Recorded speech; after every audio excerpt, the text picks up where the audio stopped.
Hey guys, yeah, it's the 30th of August, 2022. It's 5:41 p.m. I just got dropped off by my bus. It's a new driver. It's not the other driver I've had for a while, the one that I've rode with for X number of years and such. It's somebody new, and you can kind of tell she's a little impatient at times. She knows the routes. Like, she picked up on the route easy, you can tell. But she's kind of new, at what she does. So, you know, she still probably has a lot to learn, mostly like about patience. I mean, I can understand there are certain drivers that sometimes won't, move until, somebody honks at them, especially when the light goes green and stuff. But she also is very talkative, I'll say this, very loud when it comes to being very talkative. I don't know if maybe maybe she does, because, this is kind of a common trait from what I understand, no offense, that when you take marijuana, basically you smoke weed and all that, you get a little bit more excitable and stuff. And I can kind of see that maybe being what she does, not saying she does do it. And I don't know if maybe she drinks on the job, but not as much, to where perhaps, she, is capable of driving and not being confused. I don't know. That's just me. It's just, just my thoughts. Again, I could be wrong. But yeah, she just dropped me off, and it's been an interesting 2 days, to be honest with you, because this is the first time in 2 days, not 2 days, but the first time since I've started, that I've gotten off about 9 minutes early. Now, from what I can tell, I don't think it really hurts me, especially if I wait till under 10 minutes, like basically 1 or 2 minutes after, to clock out. I don't think it hurts, because if it did, the managers, no matter who they are, would have talked to me. And honestly, I've already dealt, twice with being, I wouldn't say reprimanded, but basically talked to about violating the 5-hour rule. So, I don't want to chance a third violation. And, I don't want to miss my bus either. So, but I do understand that if I have to stay because it's busy, I'm going to stay. Today and even yesterday were kind of very unusual, to say the least. They were very unusual. It's like yesterday was Monday, and it was slow for a Monday. But I think it's because it's like the first Monday since everything has kind of gone back to semi-normal, back to school and stuff. Today was a little busier as expected, but not as much. Not as much. But what really was an issue today, and the moment I arrived and I saw what was happening, I saw what was the issue and what was going to possibly be happening, with me, I knew that it was going to be a busy day, but not the kind of busy that's crazy busy, but mainly the kind of busy that's, on and off. But the real focus is to take care of what, needs to be taken care of. Because today, for the first time in a while, I did carts. Now, I wasn't assigned to do carts, because I've had some incidences and all that, so they decided the best thing for me to do is, be inside and, work the cashiering and stuff. And if I have to do carts, I will do them only when necessary or when somebody's on break and whatever. Well, today is one of those necessary moments. It was one of those necessary moments because of the fact that the guy assigned to show up today didn't show up. He did not show up today, which was, a surprise. He didn't show up. Hold on for a sec.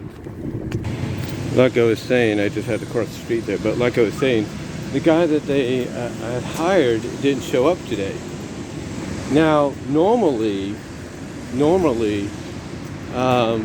certain people would be there. The certain people that I know would probably call me or call somebody else to take that guy's place because they didn't show.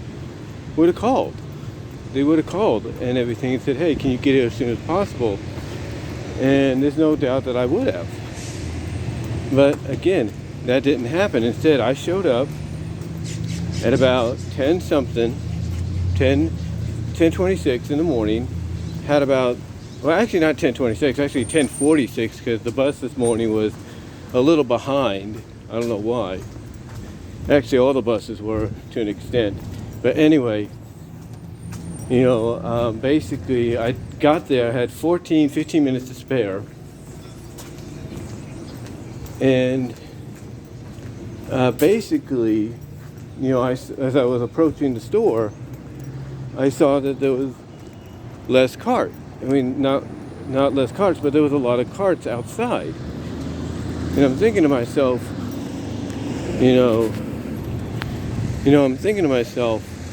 oh great, I may have to do carts, right? I was thinking to myself, I may have to do the carts, and lo and behold, that's exactly what I did. Now, the way it was done, though, the way it was done is, like I said, it was kind of on and off kind of busyness today, on and off busyness, if you will. So basically, sorry, just thought that was hold on. I thought that was a animal in the street that got hit and all that. It's just some rags. But anyway, like I said, I had a feeling I was going to do, carts today. Because like I said, I walked through the parking lot, saw that there was a lot of carts out, and as soon as I approached the store and I looked in the doors, basically the middle doors, the cart doors, if you will, there was very little carts inside. So that kind of told me that that's what I'd be doing mostly today. And at first, they were not too sure because they're thinking, well, because basically what they have on what's called the grid, the schedule, they have me assigned to be inside. So they tell me to get on a register, for the time being till they can see, till, like I said, they can find out exactly what's going on, because the guy was supposed to be there, I think around 8:30 or 9 or even 10 he was supposed to be. Actually, he was supposed to be there, I guess, by 10 or something, I'm not really sure. But he wasn't there. I don't know if it was supposed to be 9:30 or 10 or whatever, but basically between 8 and 9, or not 8 and 9, but 9 and 10, basically 9:30 and 10. He was supposed to be there, but he wasn't. And the carts were just going fast and fast. So again, they wanted to figure out what was going on, so they had me go on the register first to help out. And then that's when one of the girls, she's not a team lead, she's not an ETL as they call them, or anything like that, manager kind of thing. No, she's basically like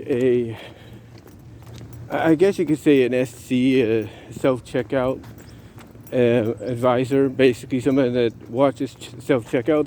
The difference, and here's the thing, the difference is when you do self-checkout, you're basically given the responsibility of also assigning people to where they got to go, register-wise and all that. Anyway, long story short,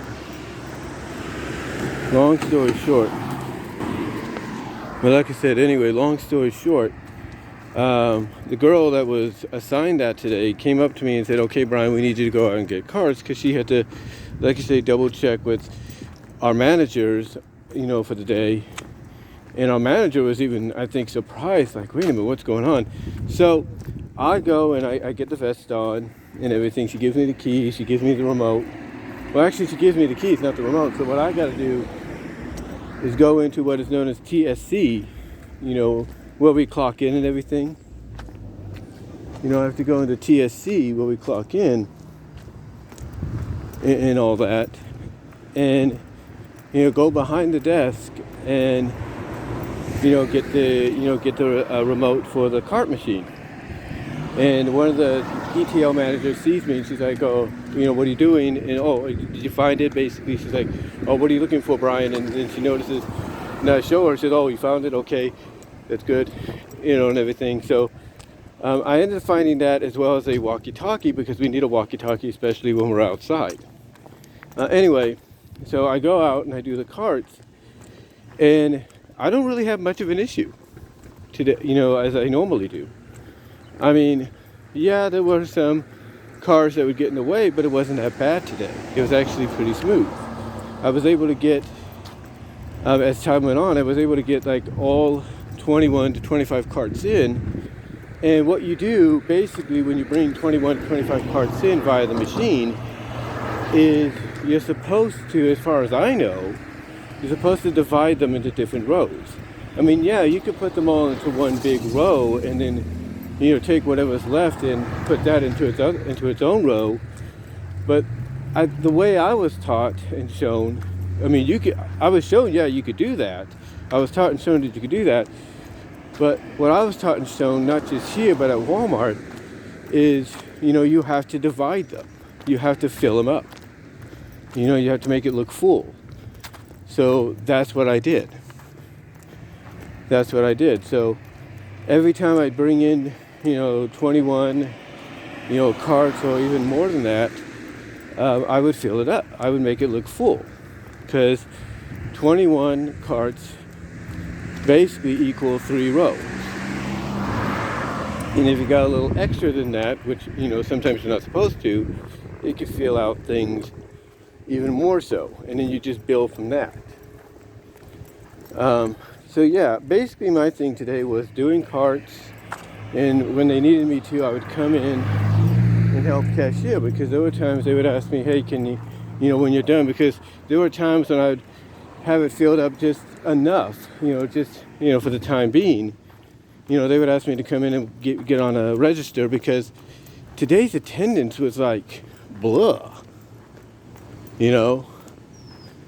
I mean, basically they said Sundays was bad because there was only 3, and Sundays, like Saturdays and Fridays, can be, busy, very bad. You need a lot of people. Today was kind of like that, but not really. It's like towards the evening they were going to be okay and all that, but it's like mostly at times it did pick up. But yeah, the attendance, for the day, in a way, was kind of blah, but I guess it picked up towards the evening. Like I said, I guess it picked up towards the evening or something like that, because one of the girls, heard about how bad attendance was, how bad it was, but then saw, oh, it's going to be okay in the evening. But it's like, yes, it basically what it really is it's more of an adjusting period. When you get down to it, it's more of an adjusting period of basically, people, of things changing and all that. Like I said, it's mainly what it comes down to. It's an adjusting period, is what it is. It is an adjusting period for a lot of us, because there's kids going back to school, people going back to the regular schedules. Like, okay, we got to go back to our jobs and everything, which they probably take off during the summer because they have to, stuff like that. So it's a readjusting of like, who can work what, who can we assign to what at the time, which is why, on Saturdays, I'm working now. I'm working for the time being, meaning I have to take a lift to wherever I gotta be, whether it's back here at home or to my sister's or wherever. I have to take a lift, to get, to leave work, unless my family does come and get me if they're in the vicinity. But yeah, it's today was just one of those days to where it's like, where did everybody go? It's like we had one manager and all that. We had like one main manager, but it's like everybody else just disappeared. I mean, one of the managers that's in the front all the time, or when she's scheduled, hasn't been there for the past week, and even yesterday and today. And what I'm assuming is she's either on vacation, because she obviously has a lot of vacation time on the books, to be with her family and take a mental break, or she's got COVID, which I'm hoping is not the case, because one of the things that gets sent out to your personal email is a notification that somebody might have COVID in your location, in your store's location, and all that. So hopefully that's not the case, but we'll see. But yeah, it's been one of those days, and again, the reason I'm home now and it's just after 6 is because of the fact that I got off 9 minutes before my official time, which I don't think is going to be a problem, because I'm only doing 4.75 hours, right? 4.75 hours. And I'm supposed to get off at 3:45, but according to California law, you got to, have a meal break in between then. So I don't think it's going to hurt me that much that I got off at that time. And what I think this really is for our managers and any managers of any retail place, it's a learning lesson. A learning lesson of, basically it doesn't matter if things change because of the schedule, things change because, people go back to school and all that. You have to prep yourself well in advance, schedule-wise, to make sure everything is covered. So that way you don't deal with these kind of issues. And hopefully that's a lesson they take to heart. But yeah, it's one of those days. It was one of those days to where it's like, it went by fast, but, attendance-wise, if you will, like help-wise, during my shift, wasn't the best. I'll say that. It wasn't the best. But it was workable, just not at its best. But that's really all that happened today at work. I'll be off tomorrow and everything, thankfully, so I can rest up, recharge, and then go back on Thursday. And Thursday, I got to do 11:30 to 4:15. And then Friday, I have to do, I think, 11 to 6. It'll be my first semi-close to full shift I've had in a while. Semi-close to full shift. So that's what I'll be doing on Friday, and then back to the 4.5 hours on Saturday. And again, it's all about adjusting. It's all basically an adjusting situation right now for the job, for any retail job actually. Because because like I said, certain people kids are going back to school, people are going back to the regular jobs, which they had to take off during the summer because maybe that was required, like I said, all this kind of stuff. So, it's a big change, and it's all about trying to figure out where you could put, who, at what times and all that. But really, guys, that's all I'm going to say on this. Let me know what your thoughts are down below. Comment if you like. Love to hear from each and every one of you on this. Let me know if you've ever had to experience something like this at your job. Comment below, live chat during the premiere. And until next time, guys, I'm going to rest up now, take my shoes off, get out of my uniform. I'm sweating and all that. So until next time, I will talk to you later. But let me know if you've ever gone through this yourself. And until then, I'm out. Take care. Talk to you later.